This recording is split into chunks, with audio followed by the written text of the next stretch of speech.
গত ক্লাসে যে জিনিস আলোচনা করছি এর উপর কোনো প্রশ্ন ছেলেদের কেউ জয়েন করছেন? ছেলেদের মধ্যে কেউ জয়েন করেন নাই? স্যার আসসালামু আলাইকুম। ওয়ালাইকুম সালাম। লাবিবা না হইয়া হাবিবা হইলে ভালো হইতো। উম্মে হাবিবা। আসসালামু আলাইকুম স্যার। ওয়ালাইকুম আসসালাম। ভালো আছো?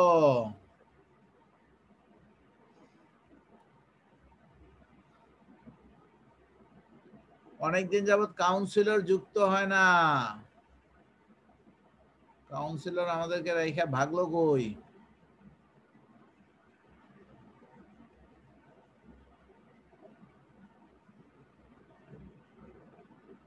সিনথিয়া, গত ক্লাসে কি আলোচনা হয়েছিল?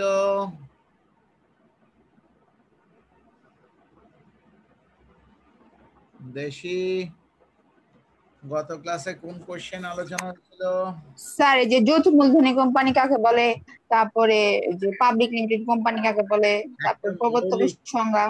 একটা মৌলিক পার্থক্য বলেন। যৌথ মূলধনী কোম্পানি বা পাবলিক লিমিটেড কোম্পানি আর প্রাইভেট লিমিটেড কোম্পানির একটা মৌলিক পার্থক্য বলেন। মৌলিক।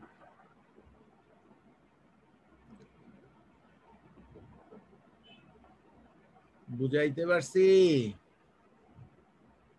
দেশি, স্যার যৌথ মূলধনী প্রাইভেট লিমিটেড, হ্যাঁ নাসরিন বলেন। প্রাইভেট লিমিটেড কোম্পানিতে তো লোক সংখ্যা কম থাকে, মানে পাবলিকে তো একটা নিবন্ধন করতে হয়, মেইনত তো নিবন্ধন করতে হয়, পাবলিক লিমিটেড কোম্পানি নিবন্ধিত হতে হয়। আচ্ছা, আর পাবলিক নিবন্ধিত। সিনথিয়া কিছু একটা বলতে চাচ্ছিলেন। সিনথিয়া, স্যার আমি বলতেছিলাম যে যৌথ মূলধনী কোম্পানি হচ্ছে কৃত্রিম ব্যক্তিসত্তা সম্পূর্ণ, মানে এদের নিজের সিলমহল থাকে। তারপরে পাবলিক লিমিটেড কোম্পানিতে সংখ্যা কম, ন্যূনতম 2 জন আর সর্বোচ্চ 50 জন থাকতে হবে। আর ভুল বলছেন। পাবলিক লিমিটেডে 2 জন থেকে 50 জন, সম্ভবত এই কথাটাই বললেন। Is it right? যৌথতে মনে হয় 2 জন। শুনেন, একটা গল্প শোনাই।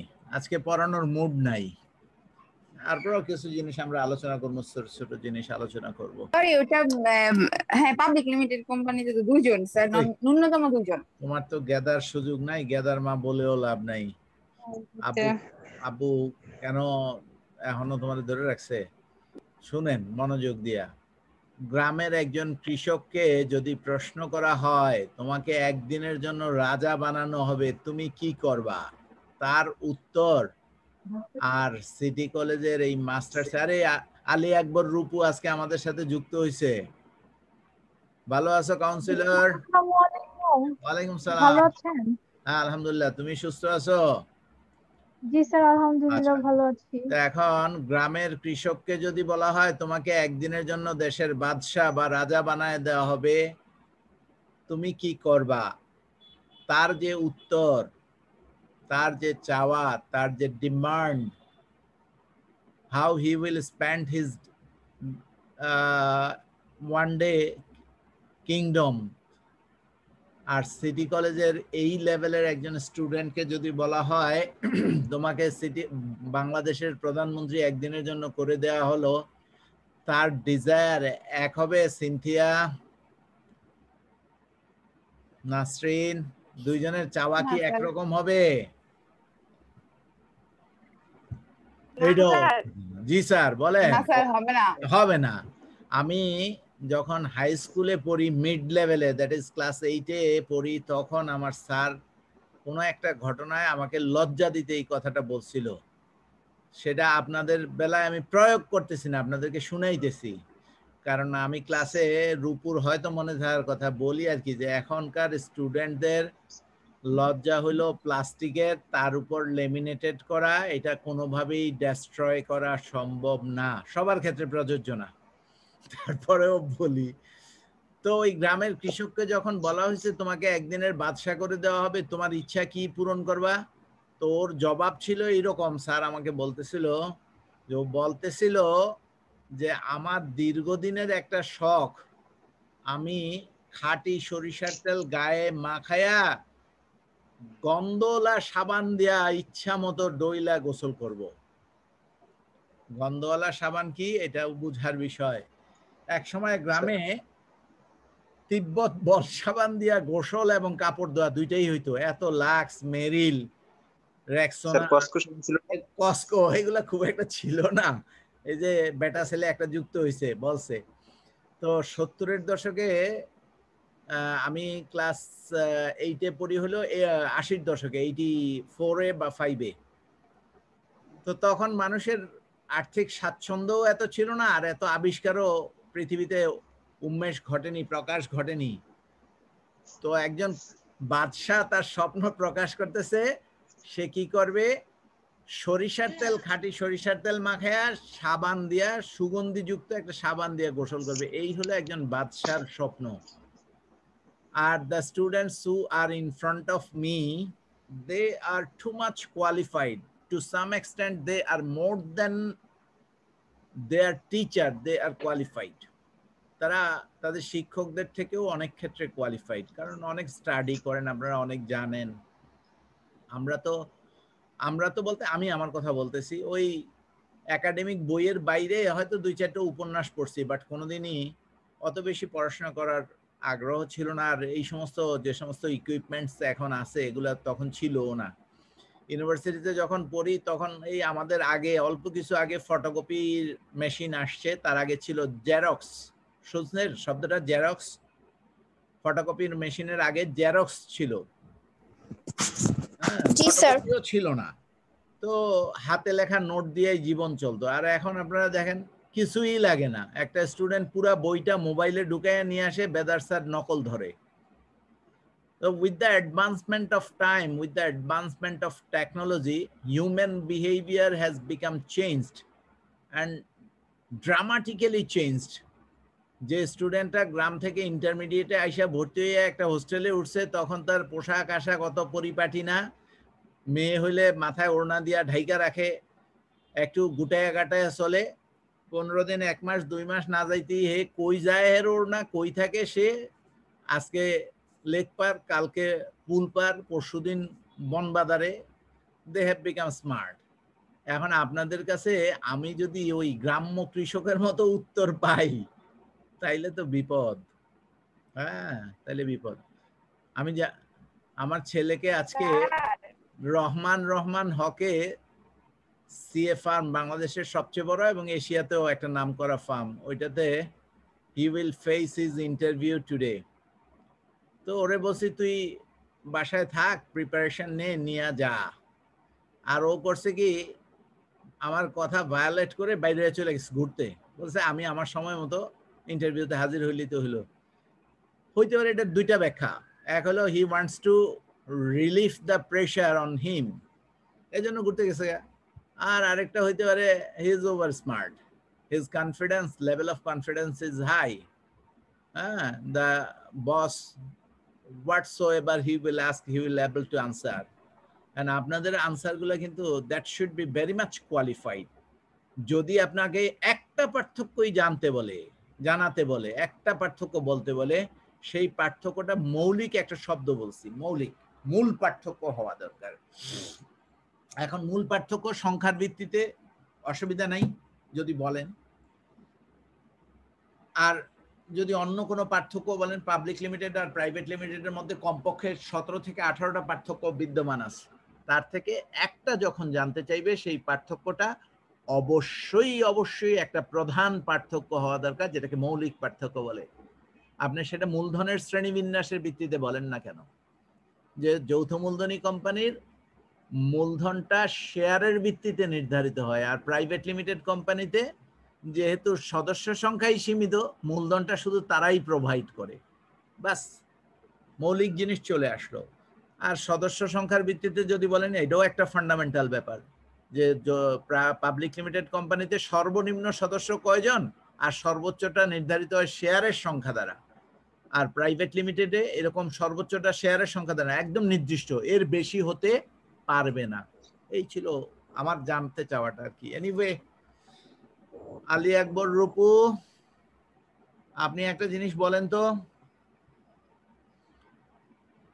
পাবলিক লিমিটেড কোম্পানির যে আইন দ্বারা নিয়ন্ত্রিত সেইটাকে কি আইন বলে? কোম্পানি আইন কোম্পানি আইন, 1994। Right answer. শেষ শেষ শেষ, আর কিছু নাই, আর কিছু নাই। নাসরিন দুই চার কথা বলতেছিল, লাবিবাও বলতেছিল। লাবিবা, আপনি বলেন তো প্রাইভেট লিমিটেড কোম্পানি কোন আইন দ্বারা নিয়ন্ত্রিত? যেমন পাবলিক লিমিটেডের ব্যাপারে আমরা গত ক্লাসে বলছি যে কোম্পানি আইনের ইতিহাস আপনাদেরকে শুনাইছি। এটা মূলত ছিল ব্রিটিশ আইন। যখন ব্রিটিশরা এদেশ ছেড়ে চলে গেল, হ্যাঁ, ভারত উপমহাদেশ হলো, তখন এটা ভারতীয় আইন হিসাবে পরিচিত হলো। পরে ভারত থেকে যখন আবার পাকিস্তান আলাদা হয়ে গেল, আমরা পাকিস্তানের অন্তর্ভুক্ত হয়ে গেলাম, তখন ওই আইনটাই শুধু পাকিস্তানি কোম্পানি আইন নামে পরিচিত হলো। তারপরে যখন 71-এ আমরা আলাদা হয়ে গেলাম ওদের থেকে, ওই আইনটাই হুবহু বাংলাদেশ কোম্পানি আইন নামে পরিচিত হইতে শুরু করলো। তারপরে 1977-এ একটা ল রিফর্ম কমিটি হয়ে গেল। ওরা 77, 78 আরো 2টা সালের কথা বলছিলাম, ভুলে গেছি, আমার রেকর্ডটা হাতের কাছে নাই।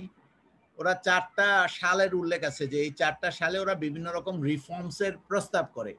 পরবর্তীতে ওই প্রস্তাবনার আলোকে বর্তমানে 1994 সালের 1 জানুয়ারি থেকে এই বর্তমান কোম্পানি আইনটা প্রচলিত।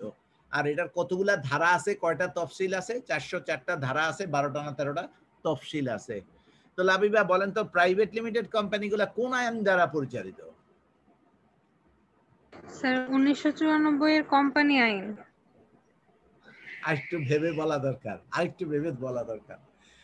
প্রাইভেট লিমিটেড কোম্পানিগুলা কেন কোম্পানি আইন দ্বারা পরিচালিত হবে? প্রাইভেট লিমিটেডের শেয়ার তো হস্তান্তর অযোগ্য, কিন্তু পাবলিক লিমিটেড কোম্পানির শেয়ার হস্তান্তরযোগ্য। প্রাইভেট লিমিটেড কোম্পানির দায় আর পাবলিক লিমিটেড কোম্পানির দায় একরকম না তো, তাহলে ওই আইনটা কিভাবে প্রয়োগ করবেন? আপনার বাসায় যদি আপনার ছোট বোন থাকে, তার পোশাকটা একদম মাইনর, প্রাইমারি স্কুলে পড়ে, তার পোশাকটা আপনার গায়ে লাগবে? এটা কি সম্ভব? বা আপনার পোশাকটা যদি ওকে পরাইতে চান, পরাইতে তো পারবেন, কিন্তু পরাইয়া কি এটা দিয়ে ওরে চলাফেরা করানো যাবে? আপনি দেখছেন কখনো নতুন নতুন মানে আমি দেখছি, হাসি আসতেছে আর কি। মেয়েদের মধ্যে অনেকে আছে যারা হাই হিল পরে না, পেন্সিল হিল পরে না, তো প্রথম যেদিন পরে রাস্তায় বের হয় সেদিন কিন্তু সে আপনার মতো গতিতে হাঁটতে পারে না। পারে নাকি? পারবে হাঁটতে লাবিবা? না স্যার। সাথে একজন থাকা লাগবে ধরে রাখার জন্য, না হয় পয়রা আরেকজনের নাক মুখ ভাঙবো, আবার ওইটার গুতা দিয়া কাউরে ফুটাও করে ফেলাইতে পারে। কি বলেন জাকিয়া, ঠিক কি না? আচ্ছা বাদ দেন, আজকে আমরা যে জিনিসগুলো আলোচনা করার কথা ওইখানে একটু যাই। ছোট্ট জিনিস কিছু বলে নেই। 4টা সংজ্ঞা রাখছিলাম আমরা। Ultra virus, doctrine of ultra virus. Councillor এই সম্পর্কে কিছু জানা থাকলে বলেন। গত ক্লাসে আমরা বলে দিছি এই চ্যাপ্টারটা হলো 3rd ইয়ারের কোম্পানি আইনের পুরো চ্যাপ্টারটা, পুরো কোর্সটা 350 পৃষ্ঠা এই চ্যাপ্টারের ব্যাপ্তি। এখান থেকে একটা প্রশ্ন ইউনিভার্সিটির পরীক্ষায় আসবেই। So you cannot avoid this chapter, but it's very lengthy. হ্যাঁ, বাছাই করে করে কিছু জিনিস পড়তে হবে। ডক্ট্রিন অফ আল্ট্রা ভাইরাস যদি কারো জানা থাকে, 2nd ইয়ারে 3rd ইয়ারে পড়ে আসছেন, যদি মেমোরিতে থাকে কেউ একজন বলতে পারেন, ভুল হয় হোক, বলার অভ্যাস করেন। আপনাদেরকে বারবার একটা জিনিস আমি বোঝানোর চেষ্টা করছি, কোন ফোরামে দাঁড় করায় দিলে আপনি যদি মাইক্রোফোন নিয়ে বলেন আমার এই মুহূর্তে হাত পা কাঁপতেছে, আমি বলতে পারবো না, আপনি সেই বয়স পাড়ি দিয়ে আসছেন। কি বলেন কাউন্সিলর, ওইটা পাড়ি দিয়ে আসছেন না? এখন এই কথা বলার সুযোগ আছে? এখন কিছুদিন পর আপনি জবের ইন্টারভিউ দিবেন। হ্যাঁ, আমাকে এই এটা আমার ব্যক্তিত্বের জন্য বা বরত্বের জন্য বলতেছি না। শুক্রবার দিবাগত রাত একটা সেমিনারে, ইসলামিক একটা সেমিনারে ডেকে পাঠানো হয়েছে। বিশেষ বক্তাদের মধ্যে একজন রাখা হয়েছে, বর্তমান শিক্ষা সাথে ধর্মীয় ও নৈতিক শিক্ষার সমন্বয় ঘটানো শীর্ষক আলোচনা। তো রথী মহারথীরা ওইখানে আসছে, বড় বড় ডাক্তার, ইঞ্জিনিয়ার, সুপ্রিম কোর্টের লয়ার, তারপরে যুগ্ম সচিব, এদের মধ্যে আমারও স্টেজে উঠিয়ে দিছে। তো আমি মাইক ধরে সূচনা পর্বে এই মাননীয় সভাপতি এই সেই বলার পরে বললাম যে আমি আমার জীবনে 2 বার পা কাঁপছে, হাত কাঁপছে, ঘামছি।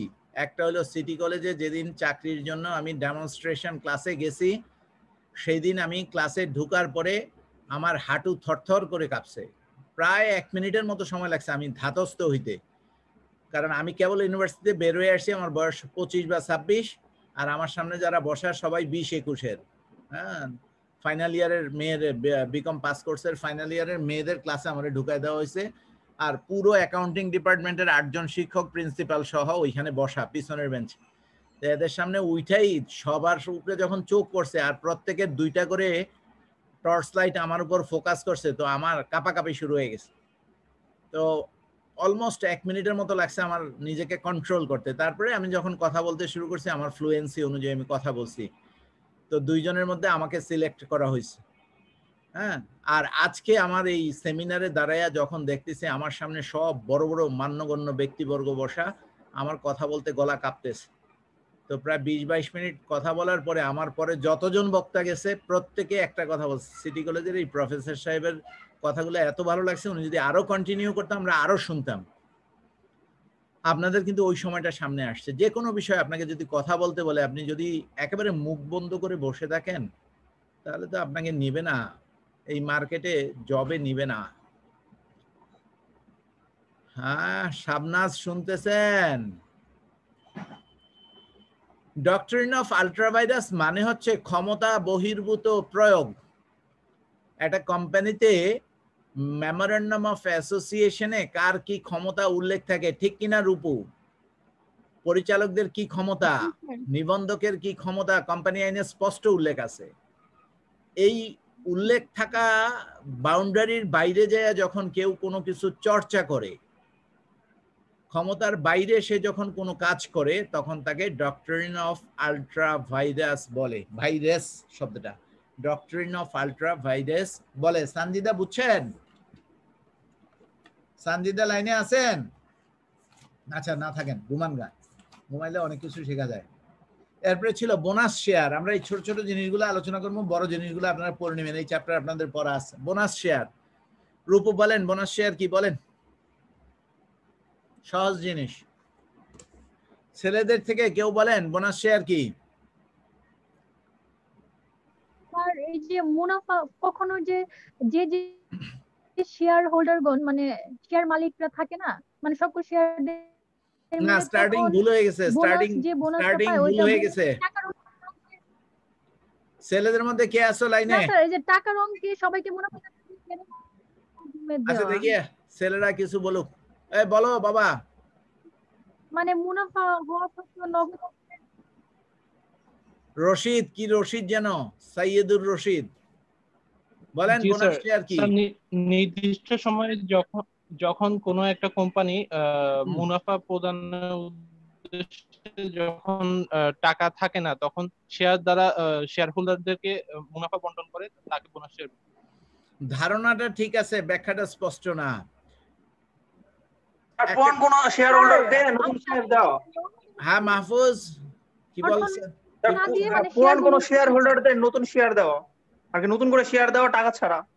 আচ্ছা আচ্ছা, শুনেন স্যার, লভ্যাংশ বাদে বিনামূল্যে শেয়ার বিতরণ করা, সে বিনামূল্যে যা দেয়। হ্যাঁ, প্রায় ব্যাপারটা এইরকমই, কিন্তু এটা অন্য কলেজের স্যাররা হইলে বলতো যে ঠিক আছে। আমি রিয়াজ স্যার একটু খারাপ মানুষ, তো আমি বলবো যে উত্তর পারফেক্ট হয় নাই। আপনারা পাতিল ভাঙা প্রতিযোগিতা কাদের বলেন? ছেলেদের হয় না মেয়েদের হয়? হাড়ি ভাঙা বা পাতিল ভাঙা প্রতিযোগিতা, সিনথিয়া দিছো কখনো এই প্রতিযোগিতা? না স্যার, মেয়েদেরই হয় মনে হয়। দেখছো কিনা?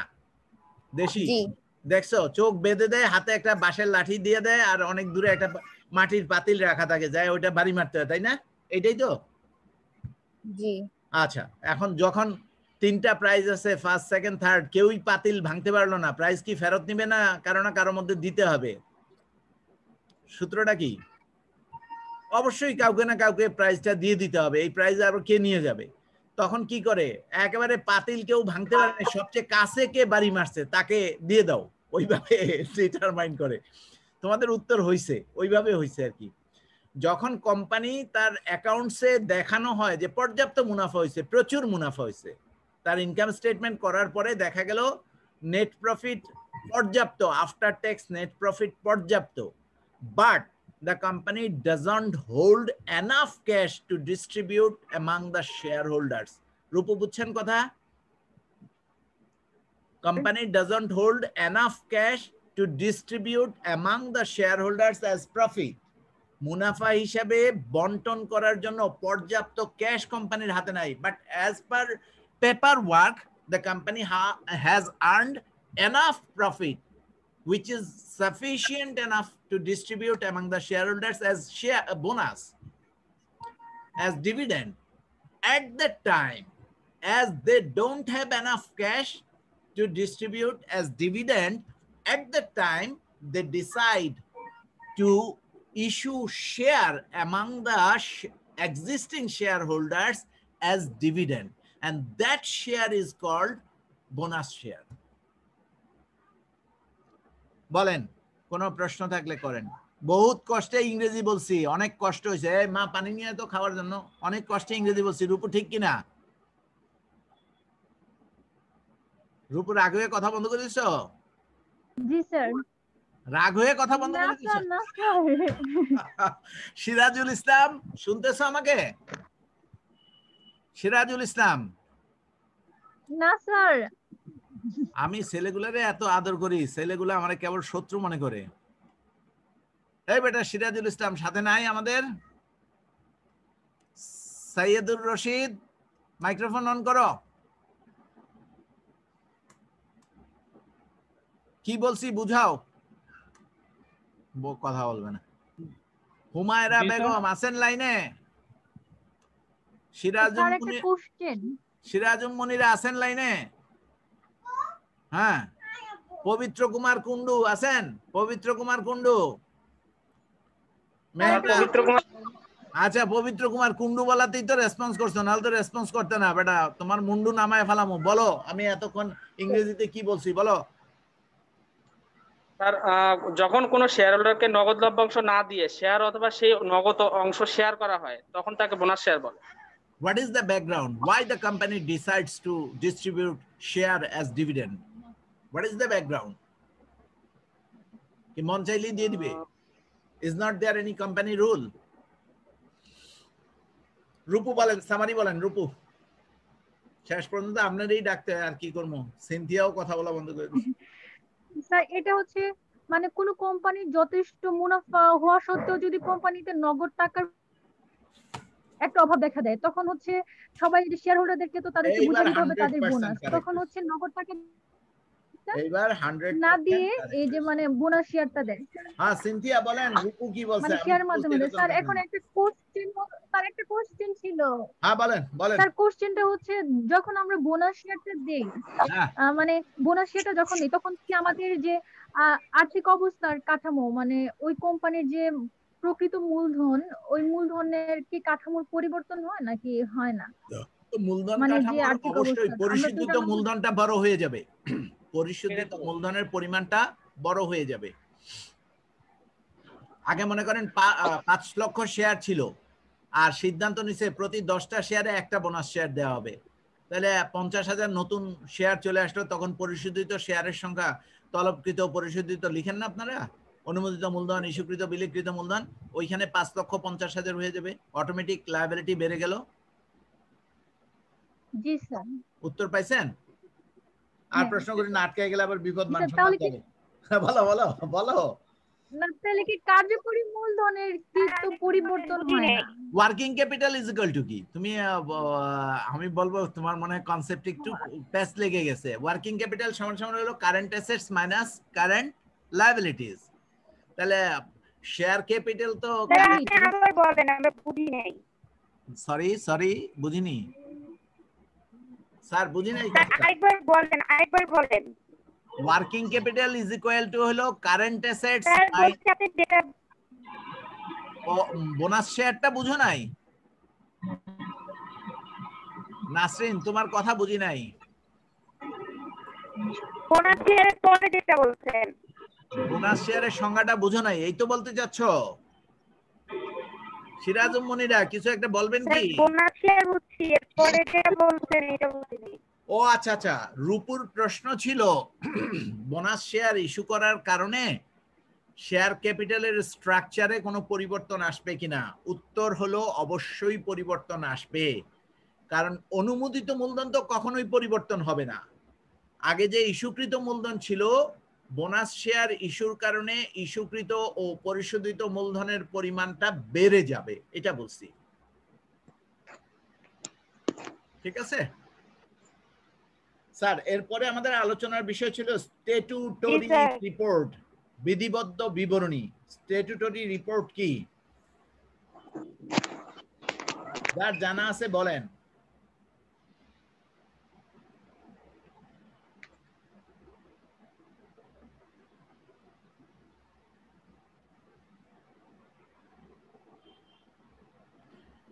কোশ্চেনটা কি? স্ট্যাটুটরি রিপোর্ট কাকে বলে, কি?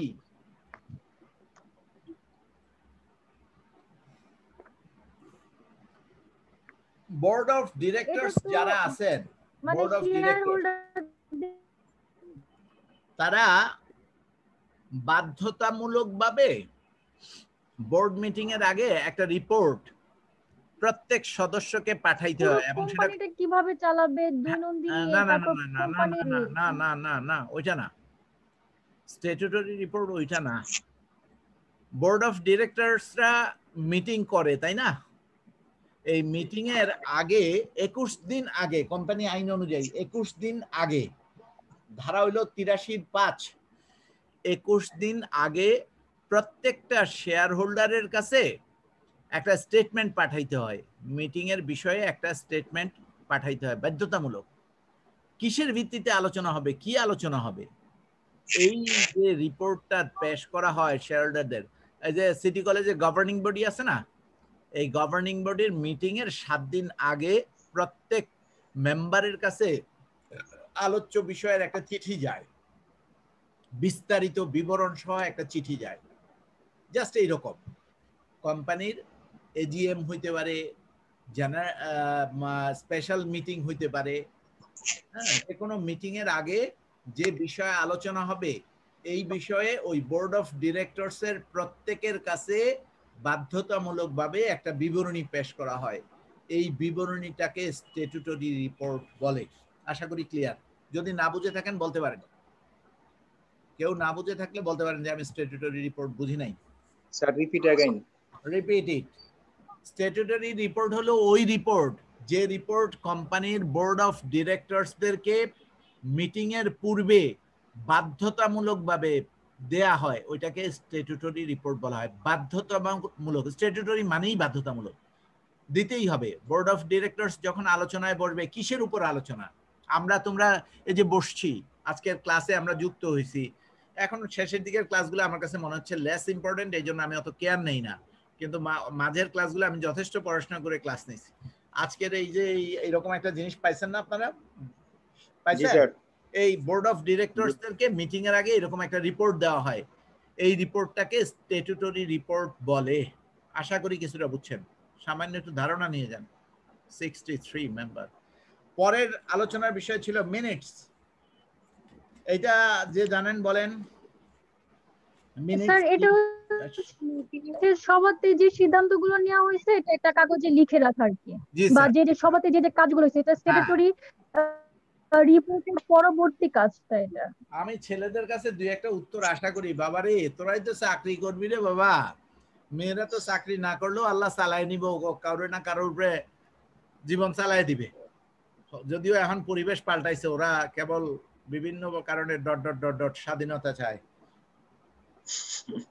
হ্যাঁ, আমার ওয়াইফ ঘরে থেকে আমারে সার্ভিস দিতেছে, এটা বেটার না বাইরের থেকে কামাই করেও আনবে সার্ভিস দিবে। এই যে এখন ক্লাস শেষে বলবো একটা লাল চা দাও লেবু দিয়া, আর যদি এই অফিসে থাকতো তাইলে কে দিত বলেন? এনিওয়ে, এটা বললে আবার আপনারা ধর্মীয় সংঘাত আমার সাথে যুক্ত করে দিবেন। আমি আমার কথা প্রত্যাহার করলাম। শুনছেন তো, এক্সপান্স করছি। তো যেটা বলতেছিল ওর উত্তরটা ঠিকই আছে। গভর্নিং বডির মিটিং একটু আগে যেটা আমরা বলতেছিলাম বুঝার জন্য, ও বোর্ড অফ ডিরেক্টরস এর মিটিং এ স্ট্যাটুটরি রিপোর্টের যে পয়েন্টগুলোর ভিত্তিতে আলোচনা হয়, যে আলোচনা হয়েছে, যে সিদ্ধান্ত হয়েছে, এগুলো বিস্তারিত লিখে রাখা হয়। ওই লিখে রাখাটাই হলো মিনিটস। বুঝছেন কিনা পবিত্র কুমার? জি স্যার, অথবা আমরা এটাকে রেজুলেশন বলতে পারি তো স্যার? রেজুলেশন হলো সিদ্ধান্ত গ্রহণ। ওই মিনিটসে যেগুলো সিদ্ধান্ত হয়েছে এগুলোও লেখা থাকে, যে আলোচনা হয়েছে বিস্তারিত ওইখানে নাম উল্লেখ করে লেখা থাকে, অমুকের মতে এইটা, অমুকের মতে এটা, কিন্তু সিদ্ধান্তে কিন্তু এটা লেখা থাকে না। হ্যাঁ, কর্মচারী নিয়োগ হবে কিনা, সিদ্ধান্ত নিয়োগ হবে না। আর মিনিটসের মধ্যে লেখা থাকে অমুক পরিচালক বলেছে এই প্রতিষ্ঠানে অমুক কর্মচারীর আর প্রয়োজন নাই, এরকম বিস্তারিত লেখা থাকে মিনিটসে, বিস্তারিত। আর রেজুলেশন তো হলো সিদ্ধান্ত, কংক্রিট সামারি জিনিসটা লেখা থাকে। ঠিক আছে?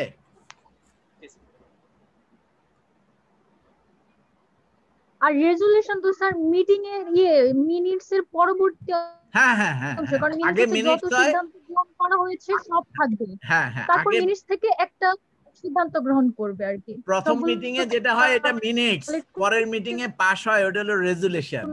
হ্যাঁ, আপনি 100% কারেক্ট। কোরাম কি? কোরাম এটা হচ্ছে রেজুলেশন।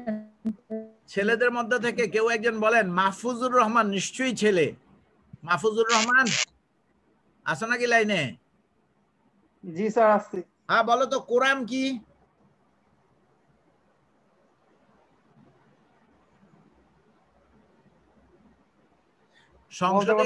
সংসদের আলোচনায় অনেক সময় বলে না কোরাম পূর্ণ হয় নাই, মিটিং হবে না, এর মানে কি? তোমার ক্লু দিলাম, ক্লু। স্যার যে পরিমাণ সদস্য প্রয়োজন সদস্য হয় নাই। আরেকটু বিস্তারিত বাবা, তোমরা মাস্টার্সে বড়, আমি কত বড় মনে করি তোমাদেরকে। যে ভোট মেম্বার যে কয়জন দরকার সে কয়জন হয় নাই। লাবিবা কিছু একটা বলতে চাচ্ছিলেন মনে হয়, লাবিবা মাইক্রোফোন অন করছিলেন। স্যার আইন অনুযায়ী সর্বনিম্ন সদস্য সভায় উপস্থিত থাকতে তাকে কোরাম বলে। Yes sir, yes sir. এই যে একটা কথা চাচ্ছিলাম, এইটাই জিস্ট। সর্বনিম্ন সদস্য সংখ্যা, যে পরিমাণ সদস্য উপস্থিত না থাকলে মিটিং এর সিদ্ধান্ত বৈধ হবে না, এই কথাটাও বলতে হবে। যে সিদ্ধান্ত নিছেন 20 জনের মিটিং হওয়ার কথা, 1/3 কোরাম হয়, এখন 7 জন, 7.33 হবে না, 6.67 হবে না, 7 জন হবে। 7 জন উপস্থিত থাকলে একটা মিটিং এর সিদ্ধান্ত নিলে সেই সিদ্ধান্তটা বৈধ হবে। এই সর্বনিম্ন যত সদস্য উপস্থিত না থাকলে মিটিং এর কোনো সিদ্ধান্ত বৈধ হবে না, ওই সংখ্যাটাকে কোরাম বলা হয়। ঠিক আছে? প্রক্সি ভোটিং কি? প্রক্সি ভোটিং স্যার একজনের পরিবর্তে আরেকজনের করা, তার বদলে আরেকজনকে পাঠিয়ে দেওয়া। যদি কোনো শেয়ার হোল্ডার জেনারেল মিটিং এ উপস্থিত থাকতে না পারে, তার অনুমোদন সাপেক্ষে যে ব্যক্তি তার রিপ্রেজেন্টেটিভ হিসাবে কাজ করে তাকে প্রক্সি বলে। প্রক্সি বলে। হ্যাঁ, আর যদি ভোটিং এর কথা আসে তাহলে প্রক্সি ভোটার বলে। ওকে, আচ্ছা, আমাদের দুইটা ব্রড কোশ্চেন ছিল, ফাংশনস অফ কোম্পানি রেজিস্টার আর contents of articles of association. আপনারা আগামী দিনে, আমাদের আর মাত্র 3-4 মিনিট বাকি আছে, আমরা অন্য কথাবার্তা বলবো। আগামী ক্লাসের জন্য আপনারা অডিটের উপর যা আছে পড়ে আসবেন। কোম্পানি নিরীক্ষক কাকে বলে, কোম্পানি নিরীক্ষকের যোগ্যতা, কোম্পানি নিরীক্ষকের নিয়োগ, কোম্পানি নিরীক্ষকের অপসারণ, কোম্পানি নিরীক্ষকের ক্ষমতা, কোম্পানি নিরীক্ষকের অধিকার, হ্যাঁ, এই জিনিসগুলো কোম্পানি নিরীক্ষকের উপর যা আছে। এই ন্যাশনাল ইউনিভার্সিটির প্রশ্নে আসছে কিন্তু নিরীক্ষকের উপর। রূপু পাইছেন না প্রশ্নটা? জি স্যার। হ্যাঁ, অডিটিং এর নিরীক্ষকের উপর কোশ্চেন আসে অনেক। আর একই কোশ্চেনই বারবার আসে, একই প্যাটার্নের কোশ্চেন। হ্যাঁ, এইজন্য এই চ্যাপ্টার থেকে এই register of joint stock company, তারপরে articles of association, memorandum. Articles of association কি সেকেন্ড গুরুত্বপূর্ণ দলিল না প্রথম গুরুত্বপূর্ণ দলিল? প্রথম গুরুত্বপূর্ণ দলিল স্যার। এটা তো কোম্পানির গঠন সম্পর্কে লেখা থাকে। না, আপনি ভুল বলে ফেলছেন। মেমোরেন্ডাম অফ অ্যাসোসিয়েশন হলো কোম্পানির প্রথম গুরুত্বপূর্ণ দলিল। Articles G sir, G sir. Article of association হচ্ছে দৈনন্দিন কার্যগুলো। জি স্যার। দৈনন্দিন কার্য বিবরণ। মাহফুজুর রহমান, তোমার কাছে শেষের দিকে চলে আসছে, একটা জিনিস জানতে চাই, খুব সহজ শুনো আগে তারপরে উত্তর দাও। তুমি কি শুনতেছো মাহফুজ? মাহফুজ আর কথা বলে না। পবিত্র আছেন লাইনে? পবিত্র আছি স্যার। বলেন, আর্টিকেলস অফ অ্যাসোসিয়েশন কি কোম্পানির অভ্যন্তরীণ বিষয় না অভ্যন্তরীণ বাহ্যিক উভয় বিষয় থাকে? গত ক্লাসে আমরা বলছি ডিটেইলস। নাদিয়া সুলতানা, নাদিয়া আমার বাস্তির নাম, বলো নাদিয়া কোন বিষয় থাকে? না এরা ক্লাস শুনেই না। তার অভ্যন্তরীণ পরিচালনা সংক্রান্ত নিয়মাবলী। শুধু অভ্যন্তরীণ বিষয়। জি স্যার। আর্টিকেলস অফ অ্যাসোসিয়েশনে কোম্পানির অভ্যন্তরীণ বিষয়গুলো থাকে, আপনারা এটা পড়ে নেবেন। হ্যাঁ, আর আগামী ক্লাসে আমরা নিরীক্ষার উপরে পড়ব। আপনারা যে জিনিসগুলো বলছি এগুলো পড়ে আসবেন, আমি শুধু জিজ্ঞাসাবাদ করব। আর কত আমি পড়াবো, বুড়া হয়ে গেছি। আমাদের ক্লাস 2 মিনিট বাকি। বলেন, আমি একেবারে শুরুর দিকের কিছু জিনিস জানতে চাই। সাদিকা তাবাসসুম লাইনে আছেন? নাই। খাদিজা আক্তার লাইনে আছেন? স্যার আছি। বলেন, কর্পোরেট গভর্নেন্সের সূচনা হয়েছে কোন দেশে? এই কোর্সটার সূচনা কোন দেশে? উৎপত্তি স্থল কোনটা? আতুরগড় কোনটা? স্যার ফ্রান্সে। আচ্ছা যাক, তবু তো একটা কিছু বলছো। মাহফুজ কি বলো, কোন কোন দেশে শুরু হয়েছে কর্পোরেট গভর্নেন্স? অনেকেই জানে। হ্যাঁ, ইউএসএ তে। জি স্যার, মার্কিন যুক্তরাষ্ট্র 1970 সালে। ইউএসএ মার্কিন যুক্তরাষ্ট্র। আরে যেটা কইছে এটাই তো আলহামদুলিল্লাহ। দুটো বলছে লাভিবা। ধন্যবাদ লাভিবা। নাসরিন বলেন তো কোন সালে শুরু হয়েছে? নাসরিন হেলেনা। নাসরিন হেলেনা 1970। 1970 না 72? 1970। গুড হয়েছে। নাদিয়া টুইঙ্কেল লাইনে আছেন? ডিম খাও, ডিম। ডিম খেয়ে তারপর বাইরে যাবা। আচ্ছা রূপা বলেন তো এজেন্সি প্রবলেম কি? এক লাইনে বলেন, আমরা একেবারে শেষ প্রান্তে। Agency problem. কোম্পানির মালিক আর শেয়ার হোল্ডারদের মধ্যে যে দ্বন্দ্বটা হয় আর কি। নো শেয়ার হোল্ডার আসলো কোথা থেকে? স্যার মালিক এবং ব্যবস্থাপনার মধ্যে ব্যবস্থাপনার মধ্যে এবং মালিকানার মধ্যে যে সমস্যাটা হয় সেটা উদ্দেশ্যের ভিন্নতার কারণে উদ্দেশ্যকে স্থান দেয়। হ্যাঁ, এইবার হইছে। তো আপনারা ওই জিনিসগুলা দেখে আইছেন পিছনের কিছুই তো বুঝি না। নেট